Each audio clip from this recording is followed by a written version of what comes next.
Welcome to Mondays with Coach Rice. It's a brand new week, the sun's shining bright. A chance to cast your net, step into the light. Life's full of challenges, it's a winding stream. But with Coach Rice, you'll find your dream. Happy Monday. Thank you for joining us. You are listening to Casting the Net, reeling in holistic health, where we care about your mental and physical well-being. And so I am super excited to be on here. I am Coach Rice, your host. And with me, I have a special guest. I am super excited to dialogue with her about leadership. She's a leadership consultant. Her name is Janet Krebs, and I am super excited to introduce the world to her, to introduce her to the world and let you guys know that we care and we are about to dialogue about some things that you may be interested in. So, Janet, tell us where you're from and how did you end up in this particular field? First of all, thank you for the opportunity to speak with your audience. Probably one of my favorite things to do. I did not stumble upon this one iota. My journey has been very solid in that. Martha, have you ever looked back in your life and you're like, oh, that's why I did that. Oh, that's why I met that person. Oh, that's why I took that job. I'm in my 60s now. And so when I look back through all of the decades of life, I have that epiphany all the time. And it has all deposited me to this time in my life where it all works in that I truly believe that family is the biggest and most important investment we will ever make. And it is the pillar of our legacy. And that's a huge idea, right? But there's a lot and so that goes in lots of different directions, but that's where I landed. And so working within families as their leadership guide, as their leadership compass, giving them permission to step into that posture has just been magical. That's amazing. Did you say where you're from? Did I miss that? I didn't. Thank you. Keep me on track because I go off. Oh no, you're fine. I'm coming to you from Indianapolis at the moment. Yeah. Oh, okay. In Indiana, huh? Yeah. Oh wow. Okay. And so I love what you do because you're right. I it's really huge that we step up in leadership with our children. Tell us more about what when you're consulting in that area, what do you find that you see the most that you fulfill where you say, I'm gonna help with this, and this is driving you to research more, or if that makes sense, like what is it that you see in your practice more often than you want to see? It's a great question, and I could answer that in 19 different ways. So let's just, I'm a big picture person, and when I'm outside of solving problems with clients. And so I will answer that with something super simple. And that is parents, let's just say, or people of influence. If you are in any position of influence, if you're an athletic coach, if you're in lay ministry, if you're a minister, if you are a scouts leader, it doesn't matter what it is. If you are standing by yourself in line at the grocery store, people are watching. And so I would answer your question specifically with, let's give ourselves, let me give you, whomever, permission to own the responsibility, to own and step into the posture of being the leader in your life. I truly believe that let's just say women, right? Because oftentimes we are the unsung heroes. You are the CEOs. You are the chief everything officer in your life. And when we compare that to corporate America, let's say, or any organization, think about this for a second, Martha. I mean, one office, one job, one person, right? You've got your chief operations officer. You walk into the office, that's their job.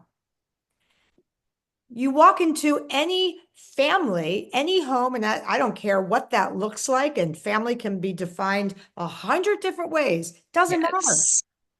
You are the chief everything officer. You are the chief medical, chief nutrition, chief transportation, chief operations, chief logistics. You are the chief everything officer. So why do we not walk that walk? Why do we Hmm. walk that as a sense of, or in a posture of less than?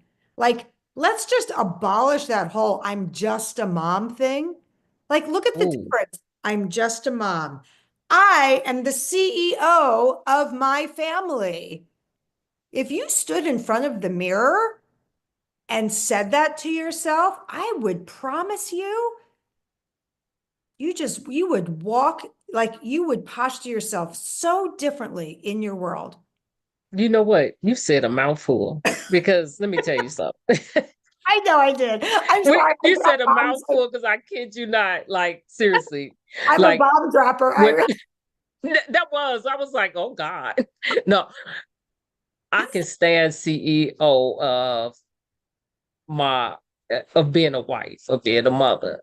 But when you say a CEO of being a nutritionist, because we cook for our family, right?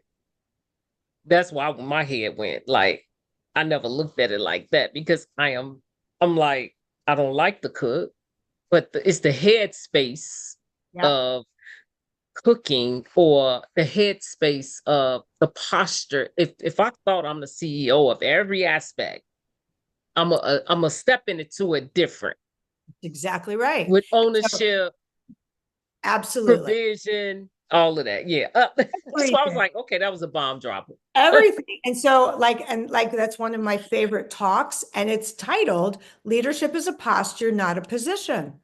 When we Mhm. step into that, that's a game changer.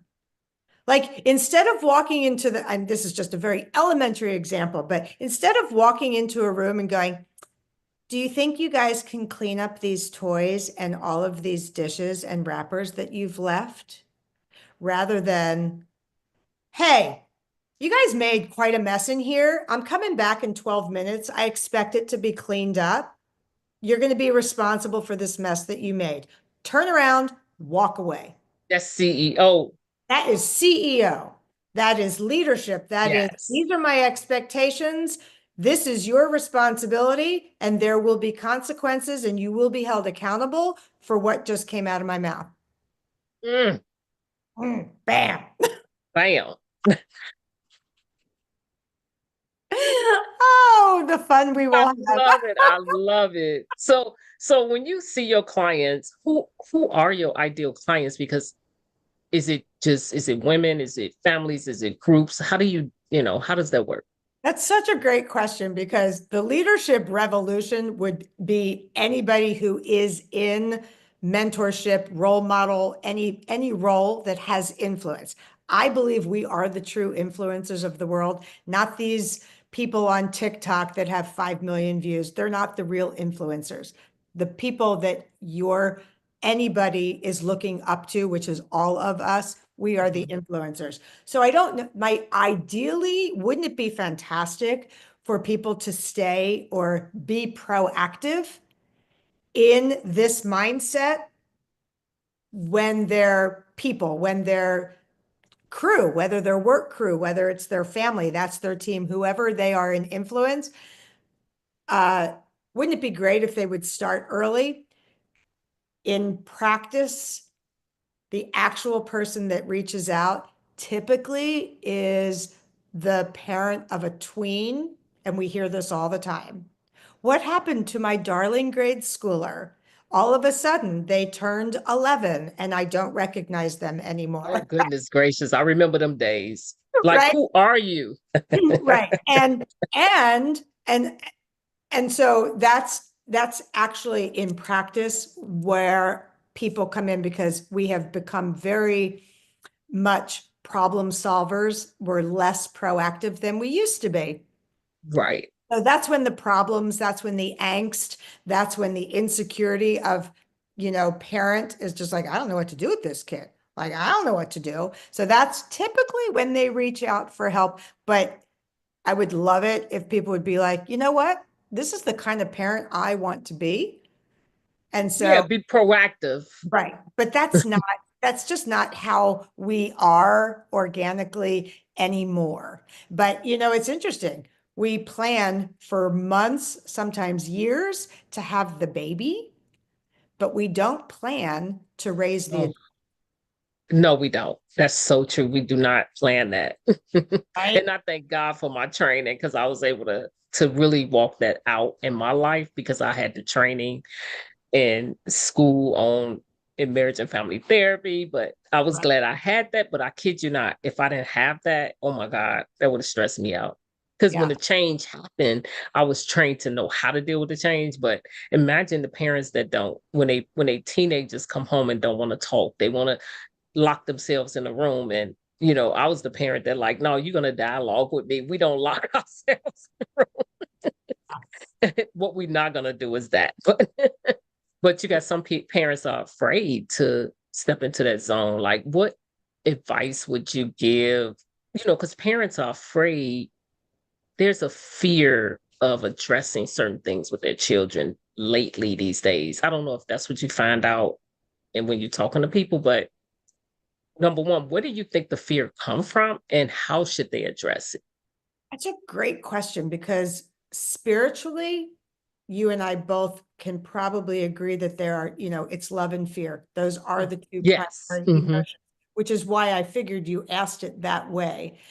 I don't know that most people have that understanding that all of our emotions fall into those two categories. So let's break it down for those that can't quite get there yet. I believe it's insecurity and lack of confidence, which are really Mm, friends, but that comes from fear. But that's another podcast discussion altogether. So I will say, yes, it is fear of not knowing what to do, and not being confident that they are the ones to do it. mm. And you know what? I definitely agree with that. And it's interesting because we are called to manage everything on earth that we are responsible for. And when we have kids, God blessed us to manage them. Yeah. And the good thing about it is that we're not called to do it alone. And so when that's where, it's so awesome that you do what you do because you can help them to navigate that. Well, and I think somewhere along the, like, I want to just blur, we'll just use that word. I love blurring the lines. We have become so siloed in our lives, right? We have our work life, we have like, it's not that separate. So to your example, to what you just said, like, you don't have to do it alone. So here's a perfect example. Let's make this really practical for your listeners. If you were in a work group, when you are in a work group in your professional job, and there is a meeting of sorts, whether it's a luncheon or your weekly staff meeting or whatever it is, you're sitting around a table and there's an agenda of sorts, and people are invited. This is the safe space, hopefully, if it's a healthy work environment, where Right. people can weigh in and share information, ideas, or at least are part of the conversation. Why do we not, like, so if I say to somebody, well, just have a family meeting, like, that is the most obscure concept, right? Okay, I get that. Maybe that sounds weird. Maybe it sounds too formal. Okay, let's reframe it. Let's have dinner together. And you, as the leader, ask one question and stimulate conversation around Yes. something. And guess what you really just modeled?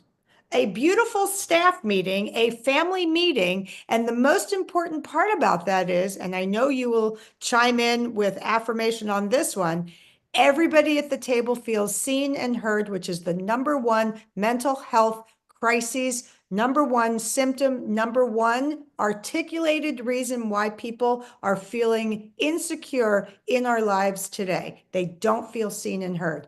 Let's have dinner Amen. together. Have dinner. But what do? Nope, we're going through drive-through to drop off to this activity, to drop off to that activity, to people coming home at all hours of the night. The kitchen has now become a cafeteria. Stop, have dinner. Yes. Magical. It's magical. It's And it magical. also, you're right, that is the number one mental health crisis. And since COVID, we have been more and more disconnected. I call it disconnected culture that's being created. We have to step in and try to infiltrate that because it's getting worse and worse. Yeah, that is the true crisis. And the numbers, like young people, the statistic, and it keeps changing, which is why I'm not going to name it, but let's just say conservatively, it is above 60% of all young people, let's say under the age between 11 and 25. That's their number one response of why they feel as though they are anxious or feeling insecure in their mental health. They do not feel seen and heard. And you know what the strangest thing about that is? It's preventable. And Yes, it is. that's the And frustration. that's the frustration. That is the And frustration. we don't have to settle. We have to step in and say no. We come, like my husband and I, we sit and have dinner. No cell phones. That's the rule. Absolutely. We need the dialogue. That's Yes. the rule. We had to establish that, especially it was me that had the problem, believe it or not. Good. For you. I had to say, you know what, let me put this phone down. But I had to agree because I don't want to just eat at the table and everybody, even when you go out to dinner, what do you see? Everybody with their cell phones and nobody is talking to each other. Yeah. I All have you did was pay for a meal and left. Oh, that happened not that long ago, and uh, it was everything in my power not to get up. I couldn't. I was with my daughter. She was visiting from out of town, and I did not dare get up because I knew she would have been mortified, even though she's a flown and grown adult, but she still would have been mortified. And I didn't want to take the time away from her visiting, but I could not believe what I was witnessing of this family of five, and nobody was talking, and the two kids were just heads down, Oh, and goodness gracious. everybody allowed it. And and you also, I've done a lot of traveling, speaking, and airports, the same thing, airports. Yes. Everyone's No, got no, yeah, no one is talking to each other. When I go out of town, I talk to everybody because I have a personality that necessarily, just can't help it. yeah, and I don't necessarily want to be friends with the person next to me, and that's okay. I'm really speaking about like families traveling together. Yes. And the kids that are like, tugging, little kids tugging on their parents' pant legs to get their Their attention. attention. And parents are just, they're just dialed in. And it'll be these same parents, and yeah, parents, I'm going to call you out. It'll be those same parents that 5 years from now will be like, I don't know why my child is so obsessed with their phone. Yes. Or I don't know why my child is not talking to me. Right. Oh yeah, that's even Yes. better. Yeah, that's better. Yes. Yeah. Yeah, it's like we don't understand the implications of what we are doing, which allows us to circle back to the beginning. They are watching at every moment. How do you manage stress? How do you manage arguments, conflicts? How do you manage joy? How do you manage humility? How do you demonstrate kindness? Like, They need to learn that through yes, example, by watching, right? By yes, observation, because we deal with it every day, yes. right? In That every is so true. in everything we do. In everything we do. And it's and they watch it, we the models for it. So it's good to not hide in the room while you dealing with issues, or hiding the things that's going on from your children. They exposed to so much, so they need to be able to experience. I definitely 100% agree with you on that, and I love how you put it, because it is something that they need to see how to experience, how to operate in kindness, how to deal with conflict. And it gives them permission, like part of Mhm. learning from role models. You don't have to do exactly what they do, but the older they get, they will be able to discern the things that are in alignment with them, that they're like, yeah, that I could do that. And the things they're like, that's just not me, but I can do this. And so this is how we help them, but we have to give them something to go from, and we need to give them permission then to create a reaction, an MO, a modus of behavior that works for them.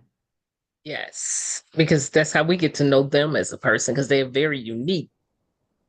And so we get to pull out that uniqueness of them and give them permission to feel and contribute. Yeah. And I think a lot of parents, I do find, and I've seen this in my work, it's too easy to just do for. And so therefore we are actually taking the permission away from our youngsters to learn how to do for themselves, to fail forward, to succeed, to do all of those things, to learn resourcefulness. The list goes on and on. When we take that opportunity away from them, we're not giving them permission to figure it out on their own. And it's always going to backfire. It does, it will backfire in business when we don't allow people to do, we'll say, I'll do it for you, but instead allowing them to do it themselves is taken away from their growth, Yeah. and not allowing them to have accountability. So yeah. I just finished when I was finishing up the book that I just wrote. And so I asked my daughter, it was the 15 universal shifts that parents can make to raise the standout adults of tomorrow. And so I asked my daughter, and I was just like, what was the one thing? If you could pick one thing that was the most important thing that you learned growing up in our household, what was it? And she said, you, like, I hated you for it, but you never did anything for me. You made me figure things out on my own. However, today, as a 28-year-old woman, I know, and so she calls it, she goes, I am the most resourceful woman I know. And if I don't know how to do something, I know I will be able to figure it out and get it done. That's awesome. And so it was a beautiful response, because she lives a number of states away, but like she's that girl that will walk into Lowe's wearing the Carhartt overalls, and all of the men in there are just like, do you need help? And she'll start rattling off what she needs, and their eyes are like, and that's not me at all. She gets that Right. from her father. I mean, I don't know how to do it. I She can't. like, because you put on the posture of, I'll figure it out. Yeah, she's a Yeah. homeowner, and she's like, I'm not going to pay to have someone do that. How hard can it be? That's awesome. Isn't that fun? That's just a fun. That is awesome. You mentioned a book. How many books? You're an author, so how many books have you written so far? I have contributed to 3, and then I just wrote my own, which is uh, about parenting as a leader. Oh, nice. Yeah. That's awesome. So if you can give our audience one piece, I know you have many, one piece of advice, what would you give them? Oh, you probably should have given me that one before we started talking. I would say, you mean like tactical, like an actual, like actionable thing? Yeah. Okay, I can give an actionable thing, and it would be tried and true, proven. Don't do things for your kids that they can do for themselves. You are Amen. robbing them the experience of growing for themselves. That's some good advice. And I don't give it before I ask that question because I like to You to like, pull it out at that moment because I know you have so many, right? And so I know it's not, you're not gonna be like, I don't have anything. So because you have too much experience not to, right? But I also wanna let the audience know how they can reach you if they need to contact you. so it's that's a really fun, and thank you for the opportunity to share that with your audience. I'm super simple to find. I just really go by my name. My business, you will never find me. I just use it when I'm speaking, but janetkrebs.com is my website, but you can email me personally. Here's a good one. Email me personally at ask@janetkrebs.com. I answer all my own email. I'm actually really proud of that. I don't use bots. I don't use any of that stuff because we are all human beings trying to make a connection in the world. Right. And so I love speaking with people and helping them solve problems. So yeah, and I do, right or wrong, good or bad, all of my business coaches say, Janet, it's suicide. Anybody that reaches out and that would like a 30-minute family audit, we will solve at least one problem in 30 minutes, I promise. That is awesome. I love it. That 30-minute, that power 30 minutes Ah, solving one problem. That is awesome. But I'm sure it definitely you able to keep your clients either way because you show them value. yeah. And here's the thing, Martha. Uh, that would be another one. I'll take liberty here for just a second. If I have one thing to say to people, because you said it, and I'm just going to piggyback it. You said we don't have to do it alone. There is no shame in asking for help. Thank Think, you. like you come home from the hospital with nothing, but you come home from the store with a new coffee maker, you get 15 pages of instruction. Oh How my are goodness, you, yes. how are you expected to know everything? I mean, come on, this is a I human being. love that. So there's no shame in asking for help. There's no shame in admitting that you don't know everything. I don't know everything, but together, I promise we will figure out a strategy that will work for your family so that you don't feel like you are swimming upstream. And I like how you said that we don't know everything. And I actually dropped that. I grew up like or you have a master's, you're supposed to know everything about this. No, I dropped that expectation and that freed me up to really step out there and say, hey, I need help in this, I need help in that, because I don't know everything. And when you have that I should know everything kind of posture, you don't ask for help. You can't. And we need help in areas we don't know everything. We're not all knowing. So we need help in certain areas in our life we don't know nothing about. Yes. So I like how you reframed that like that. That's awesome. And so and so I will put all of your links that you provide in the video as well. And just thank you so much for coming on the show, sharing all what you shared. The nuggets were great. The mic drops, you got some mic drops in there, I'll tell you that. Something tells me you and I could do some damage on the stage, girl. We could totally do some damage on the stage. But I love it. I love the collaboration. I am so grateful you came on today. I'm sure my audience will love it. And audience, if you feel this was helpful, please do share and subscribe because I always find amazing people to come on. And I am so excited that Janet was able to come on and share what she had. And I don't meet many coaches in that arena, but it's so nice to have met you today, Janet. And thank you so much for coming on. My pleasure. Absolutely. So, with that being said, we are signing off. Have a happy Monday and enjoy your week. We'll heal every heart. So join us now. Let's make life suffice. Welcome to Mondays with Coach Rice.